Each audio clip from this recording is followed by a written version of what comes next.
حضور نبی کریم صلی اللہ علیہ وآلہ وسلم نے ارشاد فرمایا، تم حرام چیزوں سے بچو، سب لوگوں سے زیادہ عابد ہو جاؤ گے۔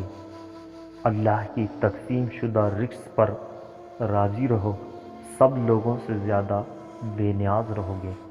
اپنے پڑوسی کے ساتھ احسان کرو، پکے سچے مومن رہو گے۔ دوسروں کے لیے وہی پسند کرو جو اپنے لیے پسند کرتے ہو، سچے مسلمان ہو جاؤ گے۔ زیادہ نہ ہنسو، اس لیے کہ زیادہ ہنسنا دل کو مردہ کرتا رہتا ہے۔ ساتھ ہلاکت میں ڈال دینے والی چیزوں سے بچو۔